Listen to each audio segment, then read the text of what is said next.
Welcome to Critical Issues, Alternative Views. I'm Ron Kramer from the Department of Sociology at Western Michigan University, and I'm the host of the program.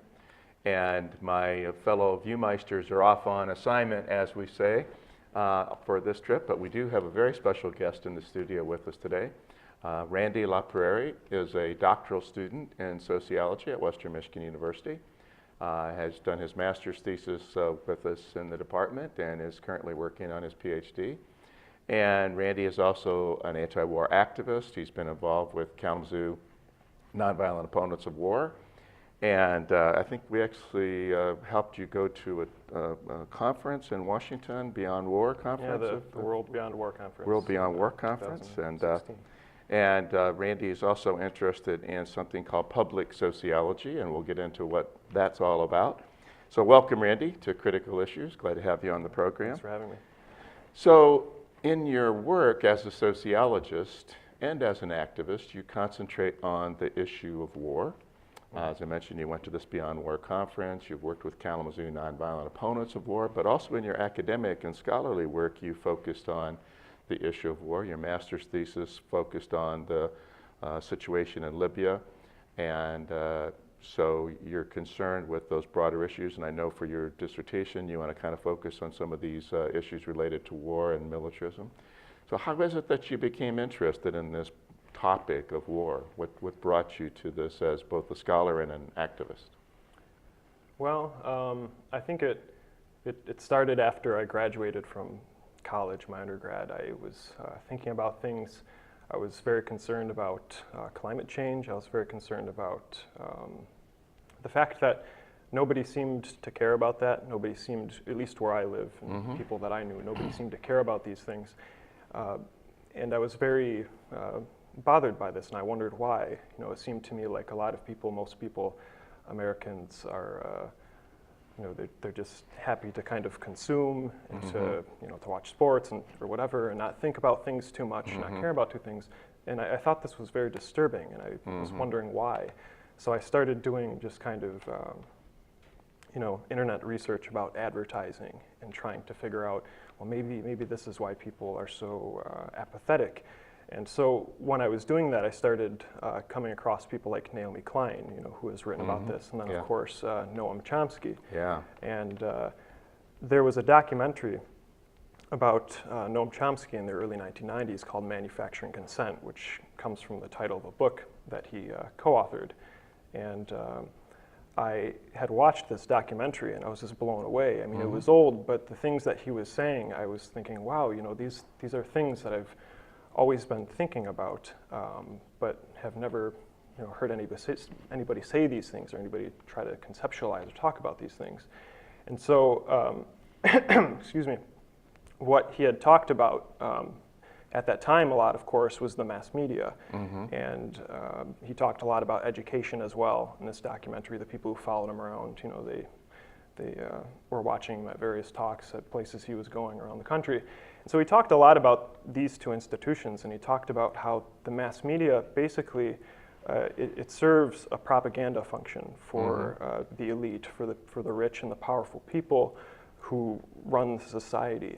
So even the liberal media. And so what he argued is that the media is giving people only the perspective of the elites. It's not giving them the perspective of, say, activists, anti-war activists, or the people who are being, oppressed by American policies in other countries, or the people that were killing in wars overseas or whatever. You don't get to hear all that. You only get the American perspective. And then same thing in the education institutions. Chomsky is very much interested in studying intellectuals, and he discussed the ways that intellectuals contribute to this system that ultimately serves to indoctrinate the public and convince the public that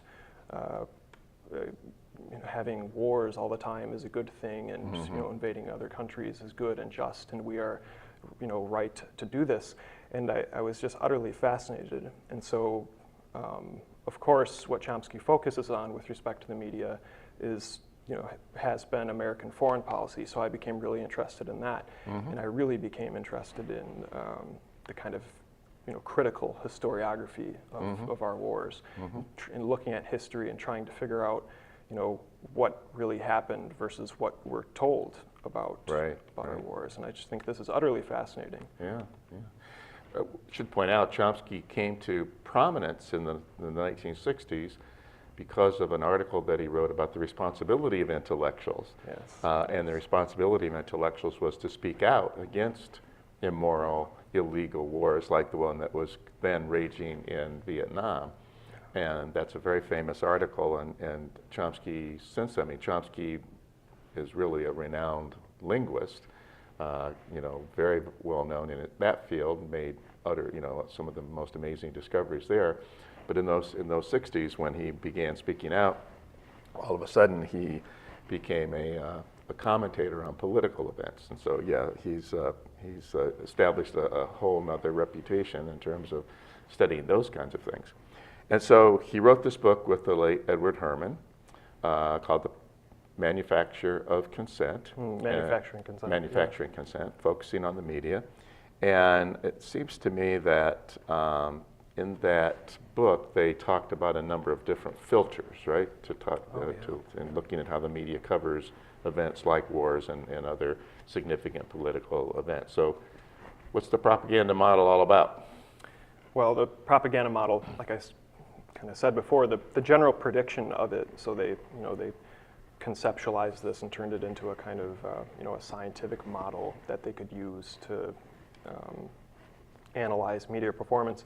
And the general prediction of the model, again, is that the mass media, all of it doesn't matter, if it's Fox News. Of course, they were writing before Fox News, but it doesn't matter if it's Fox News, the liberal media like New York Times or NPR, whatever, all of it, the corporate mainstream media, give you elite perspectives and not much else. They reflect the range of elite opinion. So you might see a lot of debate in the media between, conservative Republicans and liberals or something like that. And the media reflects that debate, and it gives the appearance that there's this debate, but really that's all you're getting. You're not getting perspectives outside of this range. It's a very narrow range. Yeah. There is some debate. There is certainly differing opinions, but it's all within a very tightly controlled spectrum. And anything that falls outside of that range is going to be basically ignored. Exactly. You don't see Noam Chomsky in the New York Times. Right. I mean, he's out of bounds because his critique, occasionally he'll make it in there one way or the other, but it's not like the New York Times is going to go to Noam Chomsky. What do you think, Noam, about this current political event or this the pending invasion of Iraq in 2003? Completely out of bounds. They pretend like Chomsky and his critique doesn't exist. Yeah, I think for a while they weren't allowed to actually mention him at all. But anyway, so then that gets into the filters and the so-called filters, or the sort of explanatory variables about why does this happen. So why does the media perform this way? And the reason for that is because of its structural relationship to centers of power. So the first filter, and they're called filters because these are the things that the news has to be filtered through before it's fit to print or whatever. The first filter is the size and the ownership and the profit orientation of the media. So our media are owned by very large corporations, and most of the media in the United States is owned by, I've lost count and changes because of mergers and stuff, but like 5 to 7 media corporations.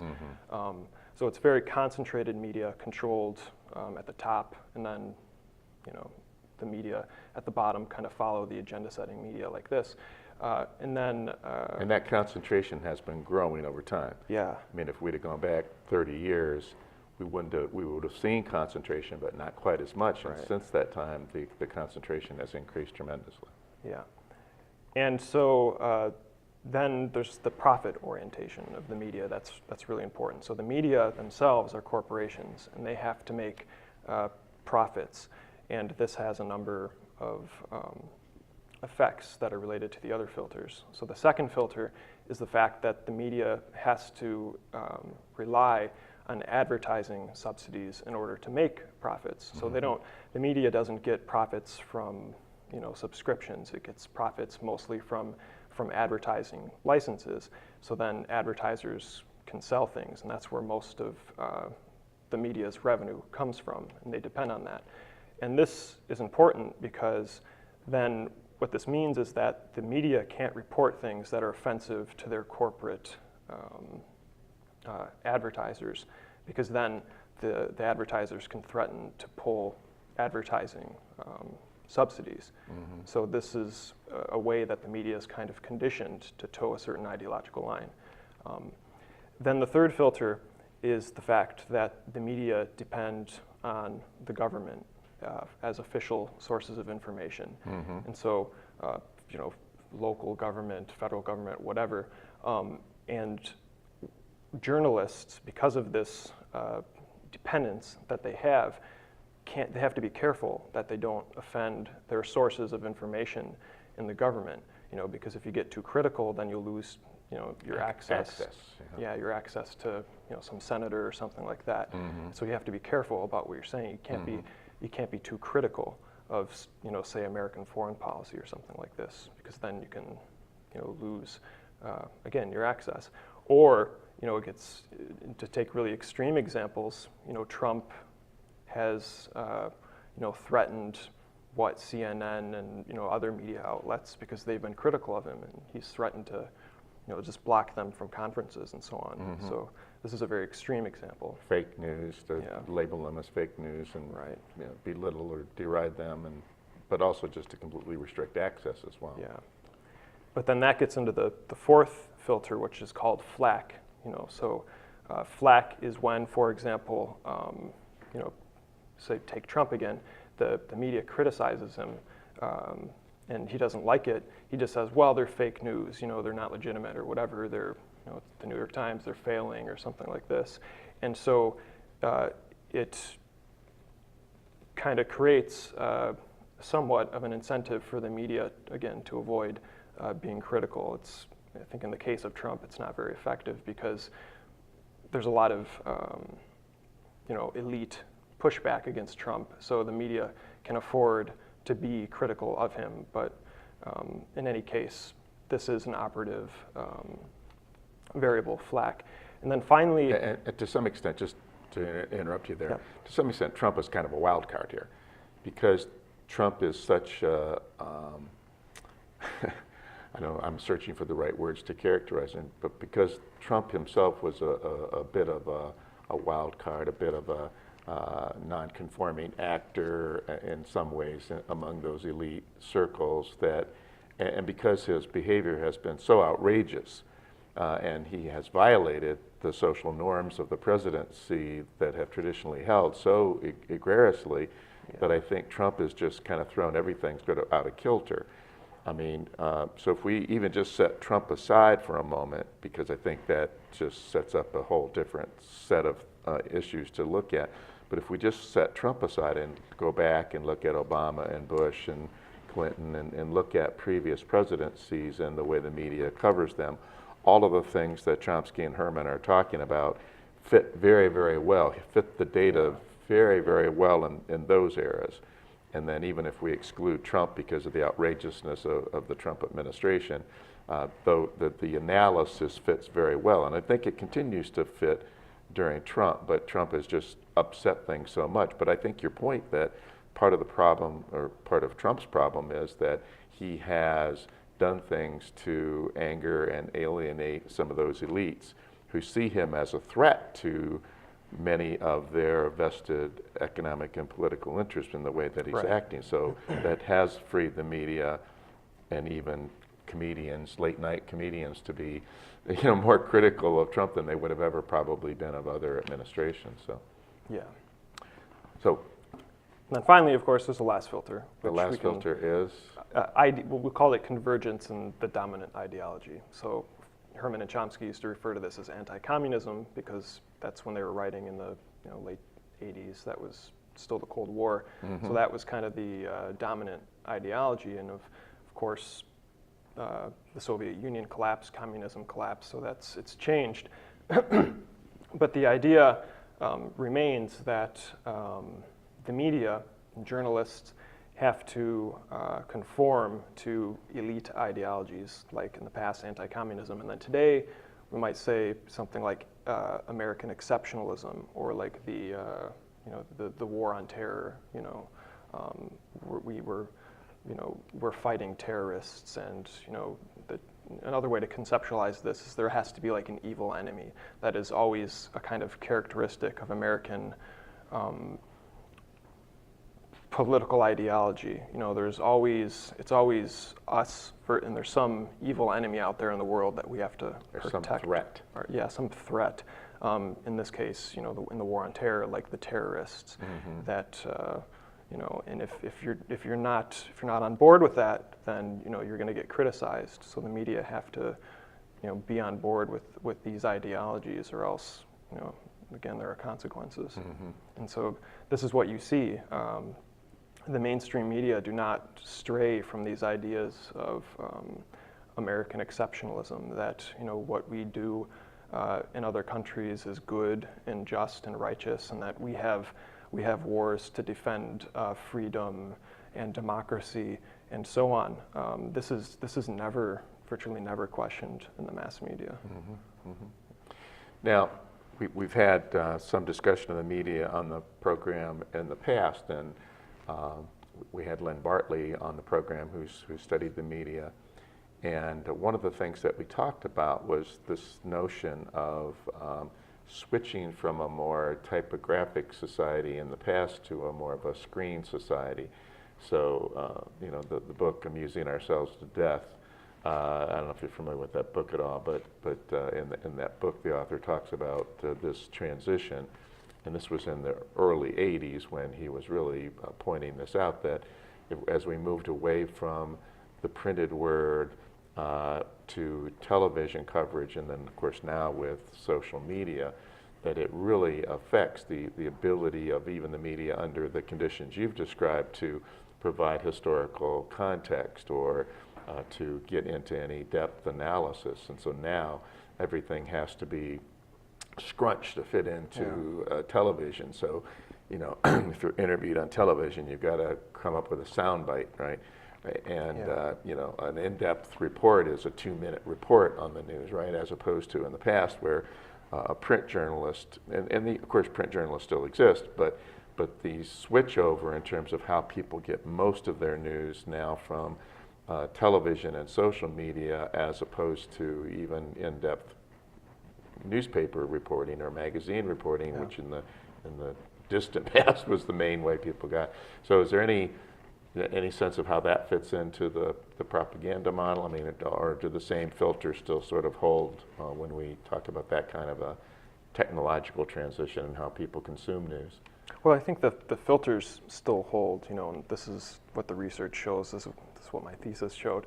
But what you're talking about is not unrelated, because it relates to what I was talking about with respect to ideology. So if you do say something like, the United States is not exceptional, the United States invades other countries for material reasons that have nothing to do with, promoting democracy or human rights. In fact, they don't care about those things at all.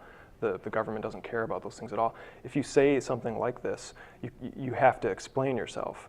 And on TV, for example, you don't have time to, and it's not set up that way. You just have to say something that's conventional, everyone agrees with it, that doesn't require a lot of explanation. Plus, now we have to turn to, thank you, Randy, for being here. We got to go to the commercial break right now, and to me, when I'm watching somebody being interviewed, it's that constant thing. The person's just getting started. Oh, sorry, time for you to be up, and now we got to go on to the next person after the next commercial, and just totally disrupts any ability to develop a train of thought or provide some broader context. I actually don't watch the mainstream media, and that's one of the reasons I don't, because I feel like it's hard to follow. It's like they say something, somebody say something really important, but you can't even follow it. It's like, what? Yeah. But, and then also, social media I think is kind of the same way. People, it's like, I look at social media, I use it, and people just make a post, and it's usually not something, it's not like a profound, lengthy article or something. It's not like a journal article. It's just something that people post because they want their friends to like it, and they don't, you don't want to have to think about it too much. And that's why you get this interesting phenomena with social media, where people tend to, follow on social media people that they agree with, and you get this kind of ideological polarization on social media. And we have this strange phenomena of the current president of the United States operating almost primarily with Twitter, by sending out tweets. I mean, just this past week, the Secretary of State, Rex Tillerson, was fired. And Tillerson found out that he was fired because of a tweet that the president put out. Not that he got a phone call or had a meeting with the president and told he was being replaced. So he found out about it through a tweet, and it seems that's really a strange way to operate any kind of enterprise, political or economic enterprise, and yet that's what we've sort of been reduced to under this particular presidency. But that's just reflective of a broader trend in society with the use of social media, don't you think? Perhaps, yeah. I hope it's not an enduring trend, but you mentioned that it's strange, but Donald Trump himself is quite strange. So. That's true, that's true. So the propaganda model as developed by Herman and Chomsky was then applied by you to a very concrete historical event, which was the war in Libya, the intervention in Libya, where Muammar Gaddafi was essentially taken out, killed. And so tell us a little bit about how that research project came about, and then what your conclusions were as you did that research. Well, it came about because it was I found it kind of easy to write about. It was kind of convenient. The whole thing. Of course, I think the propaganda model is very interesting. That's how I got, that's how I became a sociologist. That's how I got into the program and stuff, because these are things I was thinking about. But it was a case that it lent itself very well to like a master's thesis, and I'll talk about why. But the case of Libya and the way that the media covered it, I think, is really interesting today in the age of Trump, especially, for a number of reasons. Because first of all, Trump is much more belligerent than was Barack Obama. And so I think it's going to be easy for the public to forget that Barack Obama was also, a war president. He was also an imperialist. I think people look back at the Obama administration and they miss it or something like that, and they forget that he's responsible for killing like thousands of people. So I'll come back to that. So that's important. And then it's also important because in my thesis, I looked at the way the New York Times, so allegedly one of the best newspapers in the world, I looked at the way that outlet covered the build-up to the NATO intervention in March 2011. And that in itself is important because, again, people tend to think, and it's obvious, that the conservative media, like Fox News and Breitbart or whatever, are obviously, worthless. It's just propaganda. But people don't realize that the liberal media, the establishment media like the New York Times, the Washington Post, NPR, function in a very similar way. Like I said before, there's a mountain of evidence that shows that even this media also serves this kind of propaganda function for the elite, for the rich and the powerful people who control the country. So it's important for people, I think, and especially for activists, to keep sight of this. So anyway, in I looked at the buildup in this event, and the NATO intervention in Libya in 2011 is important too, because I think people don't know a lot about it. People have kind of forgotten about it, but it's important because it was kind of like Barack Obama's Iraq, in the sense that Iraq was the major blight on Bush's record, or one of them, I suppose. Libya should also be considered the major blight on Obama's record, because it had very similar consequences to the invasion of Iraq before it. So what happened? So this was around the time of the Arab Spring, and what happened in Libya in February 2011 is that there were mass uprisings like there were in other Arab countries. People were upset, that they wanted democracy and so on. And so there were peaceful protests across Libya in cities like Benghazi. And the government, the Gaddafi regime, repressed them, and some people were killed by the Gaddafi regime. We don't know how many, but I think there was an early Human Rights Watch report that put the number at like a couple hundred or something like that. And as the government began repressing the protesters turned violent. And what eventually happened is that the military, parts of the military and the army, broke away from the government and joined the protesters. And so this very rapidly, within a few days, escalated into a civil war. And within only a week or so, about half of the country had broken off from the government, and there was a civil war was under the way. Human Rights Watch released another report. These are the only human rights reports that I know of that looked at casualties during this time. Human Rights Watch released another report a few days later, and I think their estimate for casualties was about 300 or something like this, maybe like 350. But they weren't able to say whether the casualties were, civilians, were, pro-Gaddafi or whatever. It was just, they didn't really know. It wasn't really clear what was happening. But as this was occurring, parts of the government broke away from Gaddafi as well. And so they came to the United States, they came to the United Nations, and they tried to make a case for Western intervention, because they claimed that Gaddafi was systematically massacring his own people. He was, he was going to carry out a genocide and so on and so forth. And so what happened is that gradually the Obama administration, they became receptive to these requests for help. And the media reflected this. So the media portrayed Gaddafi as like a genocidal maniac who was systematically massacring his own people, and so on. And so this was used to build the case for a United Nations resolution to authorize intervention.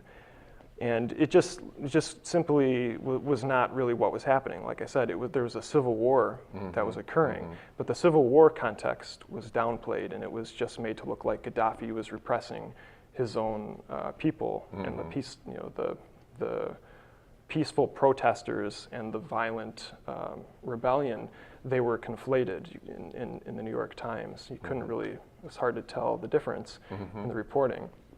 So this is one thing that I observed. Another thing that I observed was that there were possibilities to peacefully resolve the conflict. So for example, there is an intergovernmental organization in Africa called the Africa Union, and Gaddafi was very close to the African Union.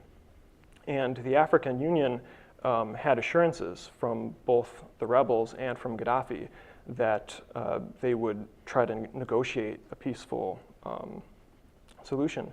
This it might have worked, like I said, because Gaddafi had a good relationship with the African Union, but this was not reported. It was hardly reported in the Western media. There was like a sentence or a paragraph or something like that. So no one really knew this was a possibility, an Yeah. option to deal with this. So this is how it was presented to the public, that there's no other choice. We have to go and stop Gaddafi with military power. But there were other options. We just didn't hear about them in the New York Times and in the Western media. And another major component of this story that I looked at was who the rebels were. And like I said, the rebels were violent. The rebels were actually carrying out violence against pro-Gaddafi Libyans and violence against black African migrant workers who were about a third of the population in Libya, and they were being killed by the rebels because they were perceived as being pro-Gaddafi. Gaddafi had this kind of pan-Africanist policy where he let in African migrants into Libya, and the Arab Libyans were very resentful of this, and so they saw these Africans as being, Gaddafi supporters. And in order to justify what they were doing to them, they claimed that these black Africans were actually mercenaries. And so this story was built up by the anti-Gaddafi resistance that Gaddafi had flown in mercenaries, black African mercenaries from other countries to repress the protesters. There was really no evidence for this, but yet it became an assumption amongst the Obama administration and in the mainstream media, in the New York Times. It was just taken for granted. Yeah, there's mercenaries there and they're killing people. And so this was also used to justify the no-fly zone and eventually the intervention that occurred. And so then that's what happened. What had happened once the eastern part of the country had broken off is that they had tried to take over the rest of the country. They tried to take over central Libya. And the Gaddafi regime was able to eventually beat them back. And so he beat them back to a city a little bit south of Benghazi, and was making preparations to advance onto Benghazi and to recapture Benghazi. And it was at this point that the rebels began to cry genocide. And the story was that there was going to be a politicide or something like that on the scale of Rwanda. So we have to go in there and stop it. Responsibility to intervene. Yeah, and so this doctrine, the responsibility to protect doctrine, was invoked in the United Nations to justify a humanitarian intervention. But now, it wasn't a United Nations decision to undertake this. It was a NATO operation, or was NATO basically given was there ever a vote in the Security Council to move forward with this?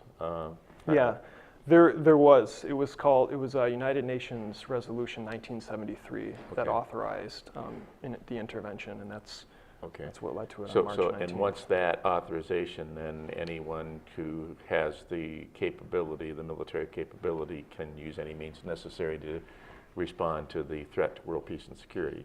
Right. And so NATO then. But why NATO? Because here we are, North Africa. We're not in Europe. Why did NATO? Was it just another way to provide a kind of notion that this was a coalition? It wasn't just the United States acting alone. Yeah, I think so. And there were also European interests. So like specifically, the French also didn't like Gaddafi. So that was why. And to have a kind of coalition and the imprimatur of international approval. So for folks who don't really know what happened then, what was the final outcome of the NATO intervention? Yeah. Well, the whole thing was justified on the grounds of protecting civilians, and protecting civilians, and then helping Libya move into like some new phase of democracy or whatever. The exact opposite happened. What happened was very much like what happened in Iraq. They went in and they destroyed the country. They destroyed the infrastructure, assassinated Gaddafi. He was killed and assassinated with the assistance of U.S. air power. There was like a drone watching him, and they directed the rebels to him, and they got him, and then they killed him. And they did all kinds of terrible things. There's a town called Tawarga in kind of southern Libya that was inhabited mostly by blacks. The rebels went into that town with U.S. support and completely wiped it out. It was complete ethnic cleansing. And then what ended up happening was the United States just kind of pulled out, and the country descended into anarchy, and there's been tribal conflict and war ever since. Eventually ISIS moved into the country, as we know, and carried out, horrendous atrocities. And that's been the situation. The intervention itself, the aerial bombing, killed hundreds of people, and so it made no sense at all. We were supposed to be protecting civilians, but we killed hundreds of civilians and many more as a consequence of the intervention. Now, was it because Gaddafi was posing threats to European and U.S. interests that basically the go ahead to let's get rid of this? We've got an opportunity to get this guy out of the way.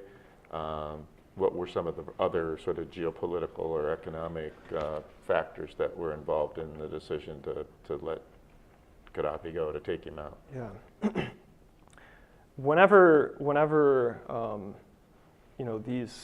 these kind of lofty ideals are invoked to justify what we do overseas, then you always have to ask the question about what are the real motives.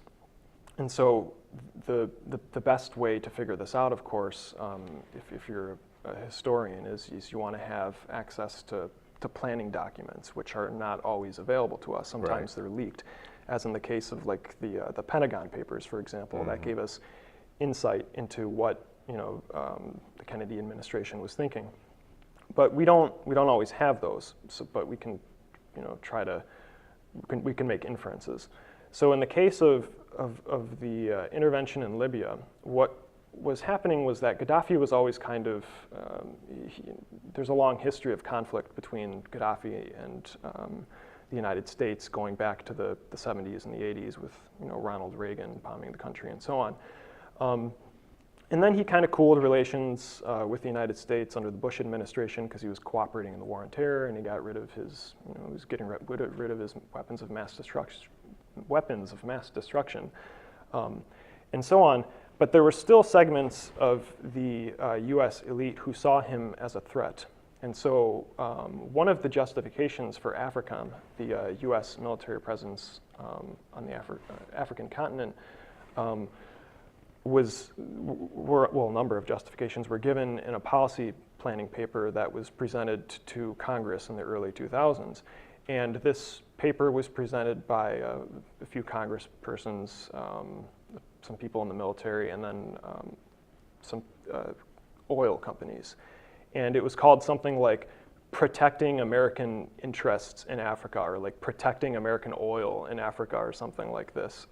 And so they identified Gaddafi as a threat to these interests. And he was, in fact, we know from the WikiLeaks diplomatic cable leaks, that he was perceived this way. Gaddafi was perceived as a threat to U.S. interests because he, first of all, he had become very popular in Africa through the African Union, and then through massive investments in infrastructure throughout Africa, development projects and so on that were financed with Libya's oil wealth. And so and one of the other things that he was trying to do under the African Union was create a kind of African defense force that would render AFRICOM superfluous and unnecessary. And so the purpose of that was to defend African sovereignty and deal with inter-African conflicts without foreign external intervention. That was the point of this. So we know that the American diplomats did not like this. They were watching these developments occur, and they were bothered by this. And so it appears that Gaddafi was seen as a threat to American business interests on the African continent, particularly with respect to oil and natural resources. And to the military infrastructure that had been built up in Africa to basically protect those economic interests. Right? Yeah. So there's a long history in the whole post-World War II era of the United States attempting to squelch in one way or another any effort at independent nationalism in the third world or the global south, because that did directly pose a threat to the control, economic and geopolitical control that the United States had been able to exercise in that period. And so if any nation wanted to go its own route and become independent and protect its own people or take care of its own people and not allow access for American corporations, then that came to be perceived as a threat that had to be dealt with. And that threat was dealt with, as we know, in countless examples, whether it was Iran or Guatemala or, you can name 100 other places probably. Those things were often dealt with not through U.S. intervention, either direct U.S. military intervention or support for factions within those countries that would undertake the military operations and then be basically complicit with U.S. interests. So this kind of falls into that broader pattern that has evolved from World War II. Yeah. And this pattern that you're referring to is what we call American imperialism. Yes, yes. And I think it's important you mentioned American exceptionalism. I'm always reminded of the great scholar and activist from the 60s, Sidney Lenz. And Sidney Lenz wrote a book on empire in that period.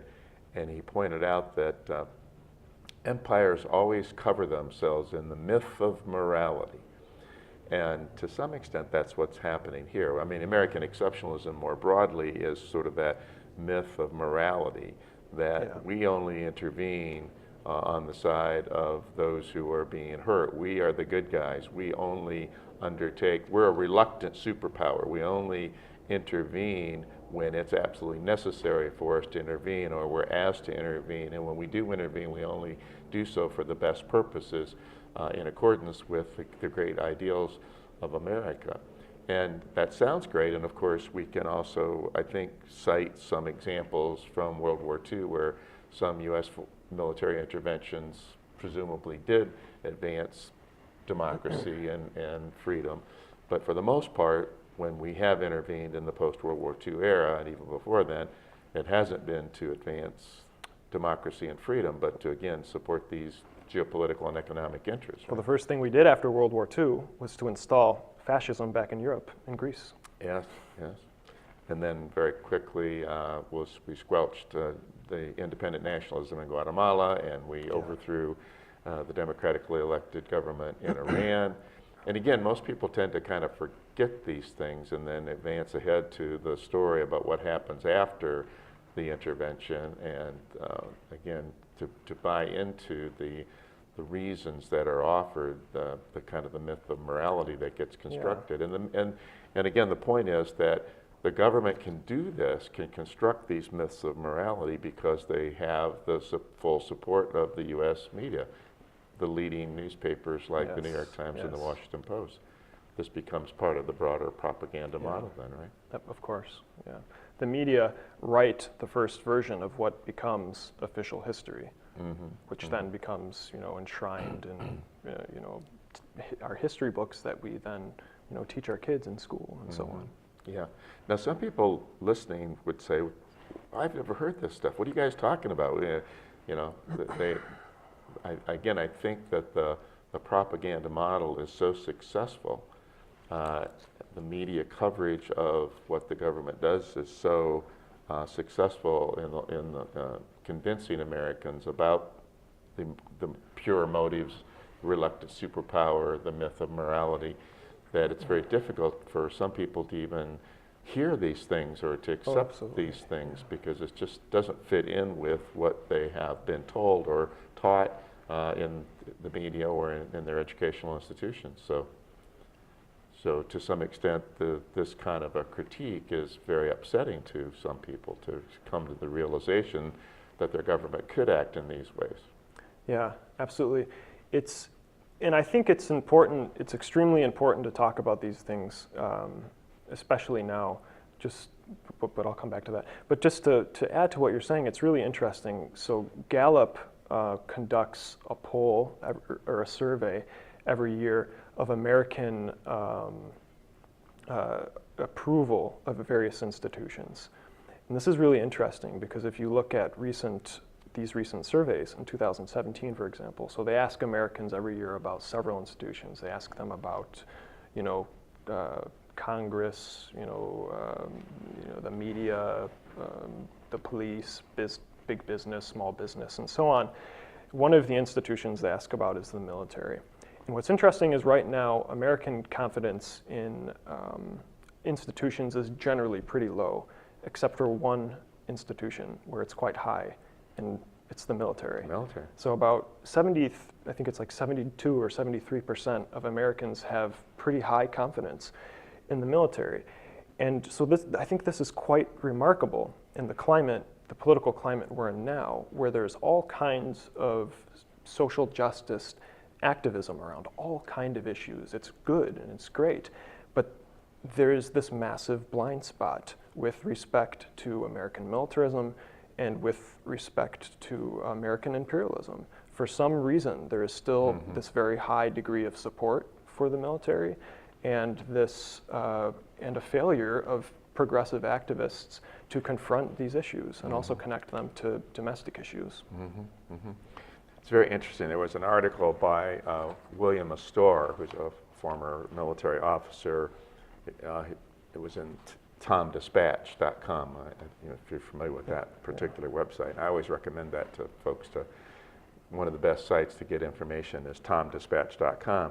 But William Astor's column on March 15th was titled "Phony War," and he talks about he makes the distinction between blitzkrieg and sitzkrieg, because what's really happening in terms of the U.S. military involvement in Afghanistan, in Iraq, in Yemen, in Syria, this incident in Libya, in many places around the world, there's really this massive amount of violence that is actually being undertaken in the drone warfare program under Obama, which has been continued and expanded under Trump.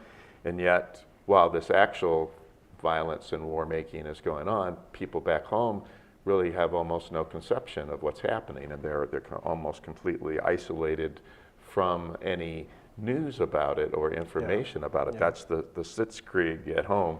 The Sitz means phony, apparently, in German, the phony war. And again, there's the fog of phony war, in the sense that we don't really have a sense of clarity about why we're fighting all these wars, or why there's 700 or 800 military bases around the world. We don't really understand what the purpose is, but we don't really care too much, and we can't really find out too much because it's pretty secretive, and you really have to do a lot of hard digging, and so we don't really have any idea why we fight. And of course, there's no demand that we sacrifice, right? Or that we make any kind, there's no draft, nobody has to sacrifice, we don't have to go on the kind of war footing that we did during World War II. And so it's just this kind of normalcy of operations, go shopping, be involved, watch the NCAA basketball tournament, pay no attention to what we're doing militarily around the world. And to some extent, there's no, as you're saying, there's no anti-war movement either. There's no resistance among progressive forces to this, as we might hope or expect that there would be if we're opposed to this kind of illegal or immoral activity. And at the same time, then couple that with the fact that there's this sort of extreme glorification of the military and sort of a blind acceptance of the military's role. And that support the troops becomes kind of a actual device to build up support for the troops by focusing on the actual soldiers and supporting the soldiers, who are often, in a sense, it's a volunteer army, and so people do go in on their own accord, get caught up in these horrific situations. But all the attention then is that if you're at all critical of these broader political economic and military maneuvers, that you're somehow against the actual people who are having to carry out the actual fighting of those wars. And so it's a very, it's a very good device in a sense to build up support for a war by focusing on the troops and talking that we have to be patriotic and support the troops. And the kind of critique that I think some progressives offer isn't a critique of the actual soldiers themselves, but as we're doing today, a broader critique of the economic and political factors that are behind the governmental decisions to intervene in Libya or invade Iraq or overthrow some democratically elected government in Chile or Guatemala or Iran. And so it's kind of a nice sleight of hand. Don't pay any attention to what the political leaders are deciding or the military institution itself is doing over here. Pay attention to the actual soldiers who may be suffering, and many of them are suffering. The soldiers come back from fighting in these wars, and there's no, in a sense, there's no support or sense of what they're actually understanding of what they're doing, right? So people come back with PTSD, suicide rates are high. They're not really well supported by the government. Once they've engaged in these wars, then they're kind of cast aside. And so, thank you for your service. Well, what is their service, right? What is the actual service that they're being forced to render? And again, if we have the fog of phony war, or we're blinded by American exceptionalism, or we don't understand because of the propaganda of the liberal media, then it's going to be more difficult to connect the dots here for most Americans. And so what we're saying today may sound like something completely strange and something people, where you guys must be making this up. We've never heard of any of this stuff, right? Yeah. Well, I mean, I think these things that you're talking about are important, and I think part of what needs to happen is that we need to problematize this kind of discourse and this way of talking about our military. We, I think, should stop referring to troops, soldiers, as doing service for the country. We should stop saying that they are defending our country. We should just utterly abandon, I think, this language, because progressive politicians still use it. People like Bernie Sanders, our soldiers who defend our nation. We need to utterly abandon this, because surely soldiers have good intentions. People have good intentions, but we need to, like you say, we need to be aware of the real social purposes and functions of these institutions, of the institutions of the military, which functionally do not, the purpose is not really to defend the country. The purpose is to advance the interests of American corporations and the power of the United States all over the world, And if that means smashing democracy, whatever, fine, do it. Because, we've, like you said, we've supported all kinds of dictators throughout history. We're still doing it today. We talk about how bad Iran is, but Saudi Arabia is one of our strongest allies. Horrible human rights record. And their involvement in Yemen right now is really a disastrous intervention on their part, which is killing many, many people. Many innocent civilians are dying in that particular battle, but we don't really have time to get into that. We only have a few minutes left, Randy, so I just want you to talk a little bit about what your future research is. You're moving on to write a PhD dissertation now, so just quickly, can you kind of tell us where you hope to be heading in the work that you're doing? Well, my dissertation is still a couple of years down the road, so it might change, but I focused more, on kind of theories of the media in my thesis. But what I'd really like to do for my dissertation work is focus on or develop a kind of a robust explanatory framework of American imperialism, using a kind of historical method, looking very closely at particular wars, say the invasion of Iraq or something, and comparing the way that it was talked about and the propaganda that was used to sell the war compared to what the the real economic and structural motives were for going to war, something like this. But just continuing to talk about these things. If people are interested in some things that they could read to kind of help them get up to speed on some of these issues that you've been working with, what would you recommend? You're working with me this semester in terms of a particular project, and I know some of the things that you're reading for me this semester might be some things that you might recommend, but if there there's some things there, some other things that you might recommend for people to help them develop a deeper understanding of the kind of issues we've been talking about today? Absolutely. So we've talked about the media. So what are good sources of media to learn about these things? I watch Democracy Now!, big fan of Democracy Now!, hosted by Amy Goodman. That's a good source of information. The Real News Network out of Baltimore, Maryland is quite good, I think. But then books, of course, there are some great authors, people like Noam Chomsky's classic work. The stuff that he co-authored with Edward Herman is really good. John Dower, what's the smaller book that we're reading? The Violent American Century. Yeah, John Dower's The Violent American Century is a really good, accessible book. Patrick Cockburn is a very good writer. He's one of the best journalists in the world with reporting on what's happening in the Middle East. He wrote a book recently called The Age of Jihad, so that's really good. And then I mentioned the Tom Engelhardt, TomDispatch.com, and he's got a stable of writers that I think cover these issues very, very well. Alfred McCoy, the historian from the University of Wisconsin, I know you looked at his book recently. He has Chomsky contribute occasionally. Andrew Bacevich, former military officer in Vietnam, who's a sort of a conservative politically or culturally, but has written some things very critical of American empire and America's greater war in the Middle East. So there's a variety of really good sources out there. Also just want to point out that we didn't get to the issue of the U.S.-North Korean conflict, but on April 19th, we're going to have a session where Ed Martini, the historian from WMU, will be there, and you're going to be there, and I'm going to be on the panel, and we're going to focus on what's happening with Trump in North Korea. So just want to let people know about that. So again, that's Thursday, April 19th coming up. It'll be at the Congregational Church downtown Kalamazoo. And so we'd like to, if people are interested in finding out more about that particular foreign policy conflict, that we'd like to invite them. Well, Randy, thank you very much for being on the program. Great to have you. Maybe we'll get you back when that dissertation is being written.